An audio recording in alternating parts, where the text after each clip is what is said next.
Oh, Drake, what will we do without you?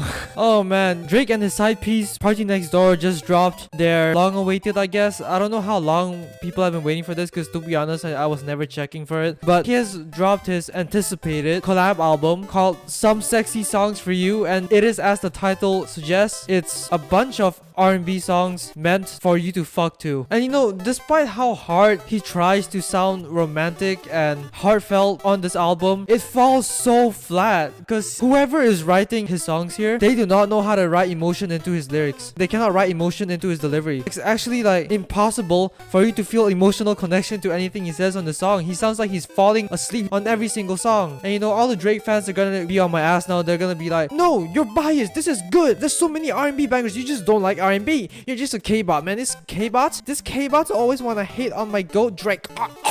My goat Drake. Oh my god, Drake, your penis is so big, Drake.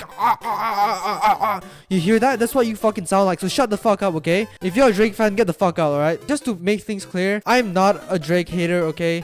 If you're reading this, it's too late. It's a flawless album. I love the album. Same with Views. I love Views as well. But that Drake that made those albums is long gone. It's so obvious it's long gone. Much like how Ty Dolla $ign carried Kanye West on Vultures, PND carries Drake on every fucking song, because he's the only one that sounds like he has some semblance of emotion. And also because he can actually sing without having to sound like a fucking robot with autotune. Drake could sing pretty well too. He showed it on Take Care, right? He can sing. But for some reason, every fucking song is caked in like that fucking Daft Punk ass autotune. It doesn't feel genuine at all. This album does not feel as personal as it's supposed to feel. Sure, it's that whole like Toronto sound or whatever, but if this is what Toronto sounds like, man, that's a fucking boring ass place. And especially the accent too. I remember one of the songs here, he was like rapping in a Toronto accent. It was so fucking bad.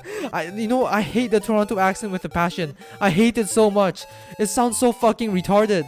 It sounds like someone has a dick in their mouth and they're struggling to speak. They have like Drake's long ass dick down in their stomach and they're like, what is up, broski? The crody fam, crody this, crody that. Dumbass Toronto motherfuckers. I hate the accent so much. It sounds so bad. And the fact that throughout this entire album, his singing does not change in terms of its cadence at all. Like his cadence, he sounds the same. He sings in the same tone, same melody, same everything. It just sounds the fucking same. It all sounds the same. Sure, there are like 4 songs on the 21 song album that I would go back to. Most of the songs they just sound like filler, bro. They're so sleepy. God damn. Change up the production a bit. Maybe use some layers in your instrumentals. Like, I don't know, that could be useful. Or maybe you could take inspiration from actual good R&B albums like Trap Soul. Like, there's so many different ways you could have done this album. This album has so much potential, low-key. Because low-key, I love PND's debut mixtape, the one he released like all the way back. That album is actually incredible. Like, that's Toronto R&B done right, okay? Not this fucking crody fam, crody this, crody that fucking bullshit, bro. What's next? He's gonna rap in an Indian accent. I don't understand how someone can be this boring on an album. And if this is the direction you want to take your album in, like this whole sleepy, drooly, lullaby ass fucking album, if that's the direction you want to take it in, that's fine. Have some features on it at least, so people can actually, you know, cling onto the features. But over here, there's like barely anyone. There's a fucking Yeba ripoff on Pimmy's Dilemma. Who the fuck is Pim? To be fair, she can sing pretty well, so I give her that. But who the fuck is Pim? And then there's that fucking disgusting, icky ass Latino song with Chico Pacas. Okay, that sounded a bit racist. I'm sorry.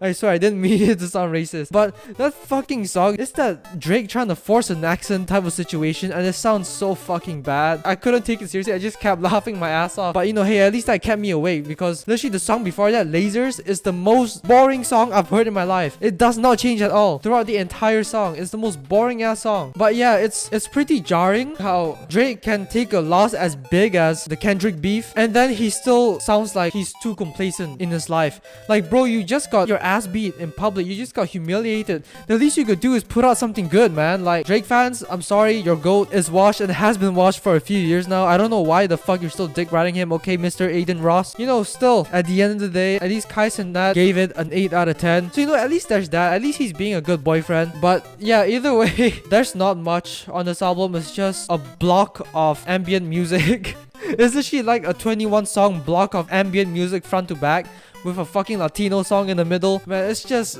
a train wreck, honestly. Drake just dropped Album of the Year. But yeah, that's it for today. Pretty disappointing album. But yeah, I'll see you guys tomorrow with a new banger of a video. See ya.